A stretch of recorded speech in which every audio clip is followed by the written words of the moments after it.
যারা এখন কাজের পেছনে ছোটটাও বন্ধ করে দিয়েছে। কমিক এলিমেন্ট চাইছো ভিডিওতে, মশলা চাইছো, টাকার মতোই হয়েছে ভাইপো। এটা কি কথা ছিল? 2 মিনিট সাইলেন্স। প্লিজ ওর চ্যানেলটা সাবস্ক্রাইব করুন। সাবস্ক্রাইব করলেই আপনারা বুঝতে পারবেন কেন আপনাদের সাবস্ক্রাইব করতে বলেছি। বেসিক্যালি এরকম। নমস্কার, আমি সৌমত। আজকে আমাদের সাথে রয়েছে বেসিক্যালি বারিশদা, মানে একজন গীতিকার যাদেরকে নিয়ে আমরা মনে হয় কথা খুব কম ব্যবহার করি। তো আজকে তার সাথে বহু দিক নিয়ে কথা হবে। তো ভিডিওটা পুরোটা দেখুন, আর দেখে ভালো লাগলে চ্যানেলটা অবশ্যই সাবস্ক্রাইব করবেন। বারিশদা, তোমার এখন আশা করি তোমার বেটার পজিশনে আছো, একটা অ্যাক্সিডেন্ট সমস্ত কিছু কাটিয়ে উঠছো। অ্যাক্সিডেন্ট না, একটা সার্জারি হয়েছিল। এটা আসলে আমার প্রায় 2016 সাল থেকে পড়ে থাকা একটা ক্ষত। তখন ফুটবল খেলতাম, সে সময় শোল্ডার ডিসলোকেশন হয়েছিল। তো সেটা আফটার অল এই জুলাই মাসেই সার্জারি করা হলো। সেটা প্রচুর স্ক্রু বসানো হলো ফিক্স করার জন্য। আচ্ছা, এইরকম সময় মানে তোমাদের তো ধরো ব্যক্তিগত অসুস্থতা বা মানে এটা তো অসুস্থতা তো খুব একটা ভালো জিনিস নয়। মানে এই সময় ধরো কাজ তো আসে, মানে প্রেমের গান লিখতে হবে, খুশির গান লিখতে হবে। হাউ ডু মানে কীভাবে লেখো? ব্যাপারটা হচ্ছে হয়তো হাত ডিসলোকেট, বাট হৃদয়ের মতো করে লোকেট আছে, ফলে লেখা তো। তোমার পদ্যটা কি এরকম ইনবিল্ড নাকি এটা কি মানে ভেতরেই আছে না? সমস্ত কথাতেই এই যে একটা অদ্ভুত কাব্যময়তা, কি জানি, হয়তো গীতিকারের চরিত্র অভিনয়ই করছি। তো মানে এটা হয়েওছে ইনফ্যাক্ট, মানে সার্জারির পর মানে বেডে দেওয়া হয়েছে, তখনও অ্যানাস্থেশিয়ার ঘোর কাটেনি, কিন্তু বাহাতেই লেখা চলছে আর কি, টাইপ করছি, মানে ফোনেই লিখছিলাম। তো এটা করেছি, মানে এই সার্জারির মধ্যেও এটা হয়েছে। মানে বলতে চাইছো যে কোনো ব্যক্তিগত অসুস্থতা মানে খুব একটা গীতিকারের জীবনকে খুব একটা থাবা বসায় না? আমার মনে হয় না, মানে যে কাজগুলো ধরো একদম খুব কায়িক পরিশ্রমের কাজ নয়, সেক্ষেত্রে শারীরিক অসুস্থতা সত্ত্বেও আমার মনে হয় যদি ইচ্ছে থাকে। কিন্তু মনটাকে ওই জায়গায় নিয়ে যাও কী করে? মানে অসুস্থতা মানে তো একটা এটা একটা মজার বিষয়, সুইচ অন সুইচ অফ করা। আচ্ছা, মানে আমি যেই মুহূর্তটা কাজের জন্য ডেডিকেটেডলি কাজটুকু করছি, সেই মুহূর্তটাই আমি মানে যে শারীরিক জ্বালা যন্ত্রণা সেগুলো আমি ভুলে গিয়ে কাজেই মনোনিবেশ করতে পারি। এটা আমি পারি, হয়তো আমি ব্লেসড। হ্যাঁ, একটা জিনিস বলো, মানে গীতিকারের জীবনে ধরো এই যে একটা মানে মেডিকেলের যে খরচা যাবতীয় যা কিছু, মানে কি মনে হচ্ছে যে মানে আদৌ এটা সাস্টেনেবল? মানে এইভাবে গোটা জীবনটা কাটিয়ে দেবো একটা গীতিকার হয়ে? কোনো কিছুই জীবনে সিকিউর নয়। যার সব আছে, যার অনেক আছে। আমি খুব বাস্তব অ্যান্সার, আমি বাস্তবেই বলছি, মানে কিছুই না। মানে তুমি প্রচুর পয়সা কামিয়েছো, প্রচুর ঠিকঠাক জায়গায় আছো, একটা স্টেবল সিচুয়েশানে আছো, পর মুহূর্তে তুমি হার্ট অ্যাটাকে মরে যাবে কিনা জানোই না, যে তোমার অত টাকা আদৌ গিয়ে হসপিটালে চিকিৎসা করার জন্য প্রয়োজন হবে কিনা, মানে ওই প্রয়োজনীয়তাটাই হয়তো পড়লো না। আমি বলছি তাও তো এটা সিকিউর লাইফ নয় না, মানে এই যে তোমার কিছুই সিকিউর নয়, এটাই আমি বলছি। যারা এখন কাজের পেছনে ছোটটাও বন্ধ করে দিয়েছে। আমি বিশ্বাস করি যে কাজ আমার, সে কাজ আমার কাছে নিজে থেকেই আসবে। এই যে অদ্ভুত একটা তুমি কসমিক কথাবার্তা বলছো, মানে এটা কেন হলো? মানে কি হলো যে এখন তুমি কাজের জন্য ছুটছো না, গোটা জীবনটাকে আমরা একটা সাধু সন্ন্যাসীদের মতো দেখছো? মানে এইটা কি হচ্ছে বিষয়টা? আরও বেশি হয়তো গ্রাউন্ডিং হচ্ছে আমার, আরও বেশি করে মাটির কাছাকাছি থাকতে পারছি, এটাই। বাস্তবের ওই রুক্ষতা তোমাকে থাবা বসাচ্ছে না? তুমি কিভাবে দেখছো সেটার উপর নির্ভর করছে। একটা গান আছে সাধন দাস বৈরাগ্যর, গানের লাইনটা এরকম: নিজে যদি হও গো ভালো, ভালো দেখবে সকল। তো তুমি যেটা দেখতে চাইবে তোমাকে সেটা দেখানো হবে। আমি যদি রুক্ষ ভাবতে চাই তাহলে আমার সব কিছুই রুক্ষই লাগবে। কমিক এলিমেন্ট চাইছো ভিডিওতে? রস চাইছো? রসালো ইন্টারভিউ? নিরস হয়ে গেছি। কেন মানে এত নিরসতা কেন?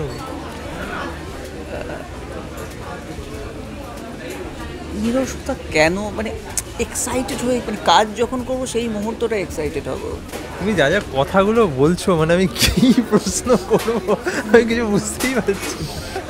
মানে যাই হোক, আমরা যদি ধরি যে তুমি তো বেসিক্যালি তোমার অনেক বেশি জনপ্রিয়তা প্রেমের গানে হয়েছে, তো মানে তোমার চোখে প্রেমটা কীরকম?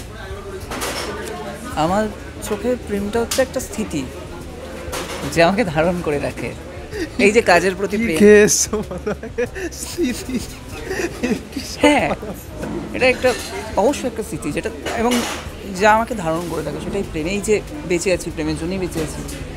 কাজের জন্য বেঁচে আছি, কাজটা প্রেম।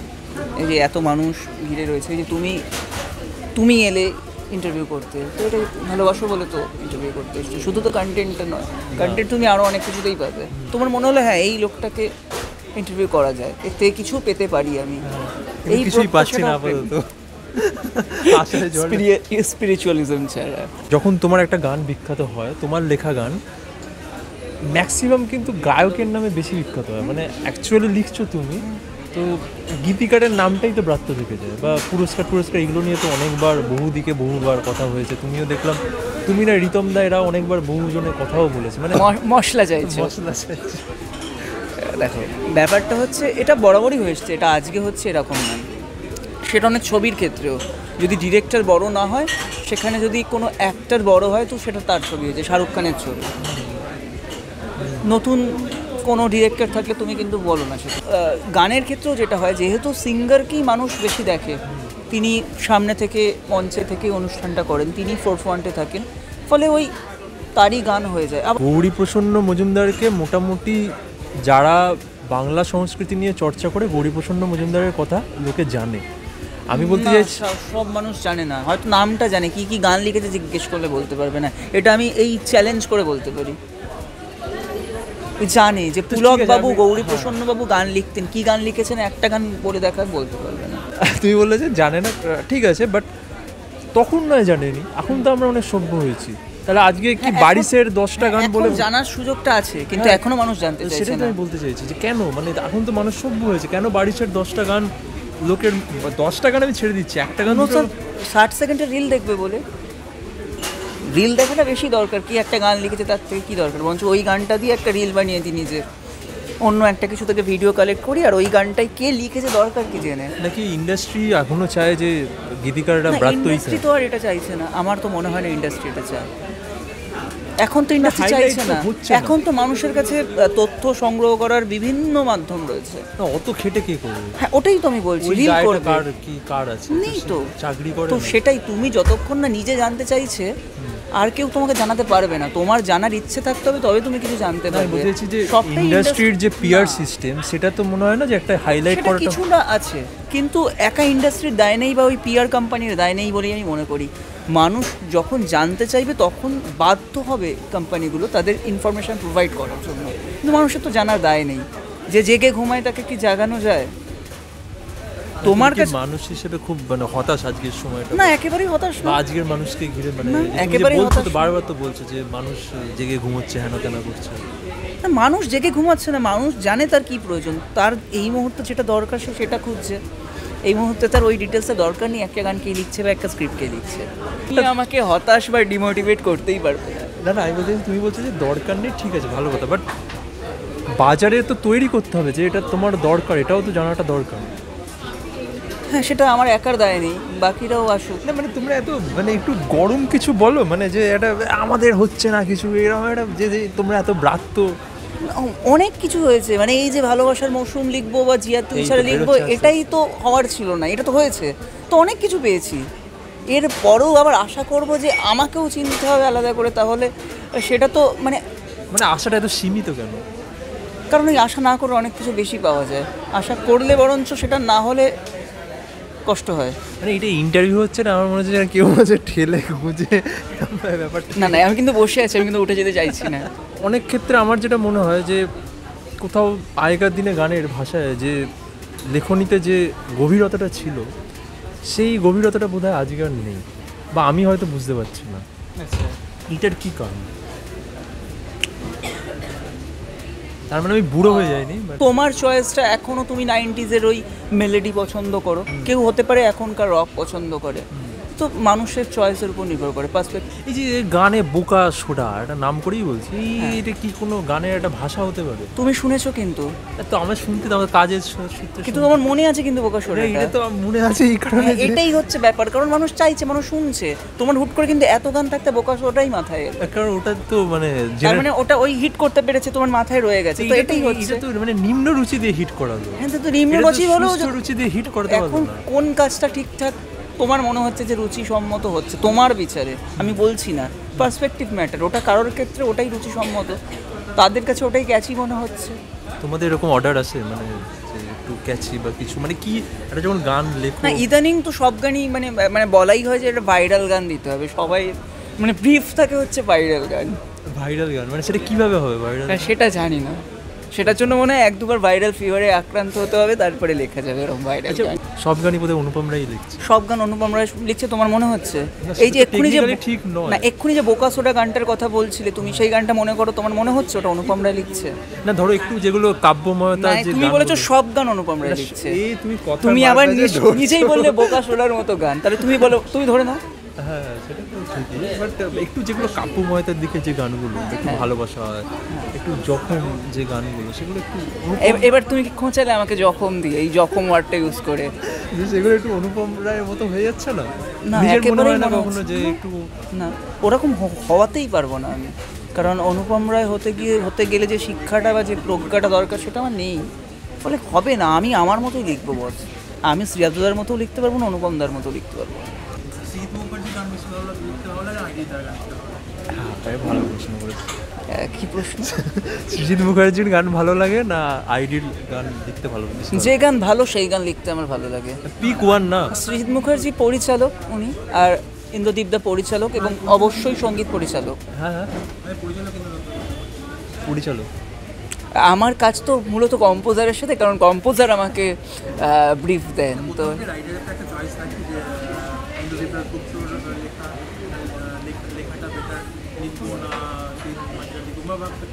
না আমাকে সুর বলে যে এই গানটা ভালো করে লিখতে হবে, যে সুরটা বেশি ক্যাচি লাগে সেই গানটা ভালো করে। না কোনো না না ওরকম কোনো ব্যাপারই আরে একটু খুলে বলো না। খুলেই বলছি, একদম খুলেই বলছি, ওরকম কোনো ব্যাপারই নেই যে সুর শুনে বেশি ভালো ফিল করি বা একদম মনে এসে লাগে। মানে ওই যে নিউটনের গতিসূত্রটা, তৃতীয় গতিসূত্রটা, যেটা সব জায়গায় অ্যাপ্লিকেবল, যে মানে প্রতিটা অ্যাকশানের একটা সমান রিয়াকশান রয়েছে। তো যে গানটা আমাকে যেভাবে ধাক্কা মারে তার থেকে মানে সেই ধাক্কাটার ফলে সেরকমই আর কি সুর থেকে সেরকমই লেখা বেরায়। এবার দু ধরনের গান, একটা প্রেমে পড়া বারণ, যেটা অরিজিৎ টোটন চক্রবর্তীর সিরিজ আড্ডা টাইমসে, সেটা এক ধরনের গান, ভালোবাসার মৌসুম অন্য ধরনের গান। এবার আমার ক্ষেত্রে এটা তৃপ্তিদায়ক যে আমি দু ধরনের গানই লিখতে পারছি। ওখানে একটা প্যাশনেট প্রেমের কথা বলছে, এবং শুধু প্রেম নয়, সেখানে যে ডিমোটিভেটেড হয়ে গেছে আর কি প্রেম থেকে, যে মানে বিরক্ত যে প্রেম করো না বস, প্রেম করলে এই সমস্যাগুলো হতে পারে, এই বক্তব্যটা বলছে। আবার একটা গানে বলছে যে ঝড় এলে তুই সাথে থাকলে কী ভয়, সেখানে আবার প্রেমটাকে একটা বিশাল বড় করে দেখাচ্ছে, একটা সাপোর্ট সিস্টেমভাবে দেখাচ্ছে। তো দুটো গান লিখেই আমি সমানভাবে মজা পেয়েছি। আমি তো মানে ওই যে বললাম রোল প্লে করি, যখন যেটা লিখছি, যে বিষয়ে লিখছি, তখন সেই বিষয়টাকেই চিরসত্য ধরে লিখি। এই আমি কোনো র্যাপিড ফায়ারে নেই, এই কোনো র্যাপিড ফায়ারে নেই। অরিজিৎ যদি ইন্টারভিউ নিতে ভয়ানক হয়ে যেত কিন্তু তোমার কাছে, আমি তো তোমার অনেক সোজা একদম কাকার মতোই হয়েছে ভাইপো। আচ্ছা যাই হোক, আমি একটা শেষ করি বিষয়টা। তোমার যে তুমি যে সুরের কাঠামোটা তো ফার্স্টে আছে নিশ্চয়ই, সুরের একটা মিটার আছে, তারপর ওটা টিউনটাই আসে, ওটা টিউনটা আসে, তারপর তুমি ভাষা প্রয়োগ করো, তাই একদম। মানে আমি বলছি তোমার ভাষার উৎসটা কোথায়, মানে কিভাবে তোমার কাছে ভাষা আসে? এটা ছোটোবেলা থেকে একটা ওই রকম পরিবেশে বেড়ে উঠেছি, ওরকম প্রচুর বই পড়েছি। তোমার মানে ভাষা সেভাবেই আসবে, তোমার কাছে কত স্টক আছে আর কি ওয়ার্ডের, তুমি যত পড়বে, তুমি যত পড়বে তত বেশি সমৃদ্ধ হবে। বাট এটা তোমার মনে হয় না যে এখন বাঙালিরা বাংলা ভাষা সম্পর্কেই তো সচেতন নয়? তো আমি যে একটা ধরো খুব কঠিন শব্দ বা একটা খুব অন্যরকম শব্দ আমি প্রয়োগ করছি, হয়তো অর্ধেক লোক এটা বুঝতেই পারবে না। অনেক বাঙালির কাছেই মানে যারা ধরো খুব একটা পুঁথিগত বিদ্যা নেই যাদের, তাদের কাছে তো ক্যালকুলাস শব্দটা নতুনই লাগতে পারে, কিন্তু তারপরে লোকে সায়েন্সে করছে তো সবাই তো নয়। মানে তুমি কিন্তু আমি দেখেছি ভালোবাসার মৌসুম প্রচুর প্রত্যন্ত জায়গাতেও আমি দেখেছি এরকম, আমার বন্ধু ভিডিও তুলে পাঠিয়েছে, মাঠে চাষ হচ্ছে, একটা ওই সেই আনস্মার্টফোনগুলো হয়, সেই মেমোরি কার্ড ভরে ভালোবাসার মৌসুম বাজছে। তো সেই মানুষটা কি বুঝছে, মানে সে কানেক্ট করতে পারছে হয়তো। হ্যাঁ, তো মানে হয়তো ভাষাটা বুঝতেও পারছে, তার কাছে ক্যালকুলাসটা ম্যাটারই করছে না। আর সে তো ক্যালকুলাস কোনোদিন করেনি, বা আমি জেনারেলাইজ করছিও না। সব বুঝতে তো হবে না। তুমি ধরো যে মানুষটার সাথে খুব কমফোর্টেবল ফিল করো, তার প্রতিটা অ্যাকশন বুঝতে পারো, নয় তো? এই জন্য সিরিজটার নাম তোমাকে বুঝি না প্রিয়। তোমাকে বুঝি না কিন্তু তারপরে প্রিয় বলছি, কিন্তু বাহ, মানে না বোঝার সত্ত্বেও কিন্তু একটা ভালো লাগা কাজ করছে। সুন্দর প্রমোশনে ঢুকে বললো।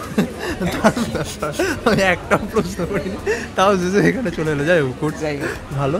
আমি একটা শেষ প্রশ্ন, যে তুমি দেবের সাথে কাজ করেছো, টেক্কা ছবিতে দেবের সাথে কাজ করেছো। দেখো, এটা ছোটোবেলা থেকেই আমার একটা ব্যাপার ছিল দেবদার প্রতি, মানে ছোটোবেলায় ওই দেবদা জিদা, এটা আমি বলছি, এই একটা ভাগাভাগি থাকতো, তো ছোটোবেলা থেকেই আমি ওই দেবদার সাইডেই ছিলাম আর কি।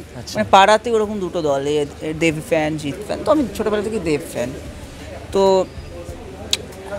তো অবশ্যই যে ছোটোবেলার নায়ক, ছোটোবেলার হিরো, তার ছবিতে কাজ করার অভিজ্ঞতা সত্যিই ভালো, মানে এটা একটা স্বপ্ন পূরণই। আপকামিং কী আসছে আমি এখনও নিজেও জানি না, কাজ চলছে। এই যে অনিশ্চয়তা, এটা ভালো লাগে। এটা অনিশ্চয়তা নয়, আমি এখন জানতেই চাইছি না এখন কী কাজ চলছে। ঠিক আছে তো, শরীর ভালো আছে তো?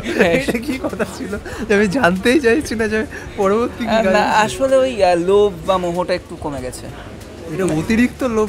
হ্যাঁ, কারণ ওই ছুটতে চাই না আর, ছুটে কিছু হয় না, ছুটতে গিয়ে মানুষ পড়ে যায়, এই যে শোল্ডার ডিসলোকেশন হয়ে গিয়েছে। তো না ছোটাই ভালো, অপেক্ষা করা ভালো, যেটা তোমার সেটা তোমারই হবে। দেবশুভ এত বছর পর ফিরলো, খুবই ভালো লেগেছে, এবং আমি মনে করি এই সমস্ত সম্পর্কের ইকুয়েশনগুলো এরকমই হওয়া উচিত। অন্তত প্রেম না থাক, পারস্পরিক শ্রদ্ধাবোধ যেন থাকে, আমরা যেন প্রচুর ঝড়ঝাপটার পরও পরস্পরের মুখোমুখি গিয়ে দাঁড়াতে পারি। চাই এই ছবিটা প্রচুর, অন্তত 30 কোটি টাকার ব্যবসা করুক, যাতে এই ধরনের রানা সরকারের মতো বলছো কি বার। একদম তো রানাদা ভুল কিছু বলছে না, এই ছবিটা ব্যবসা করতে পারলে আবার মানুষ নতুন করে হলমুখী হবে। হলমুখী খুব সিলেক্টিভ ছবির ক্ষেত্রে হচ্ছে মানুষ, কিন্তু আবার মানুষ কনফিডেন্সটা ফিরে পাবে, এটা আমার মনে হয়। প্রেমেই তো আছি সব সময়, সেটা অন্য ব্যাপার। হ্যাঁ,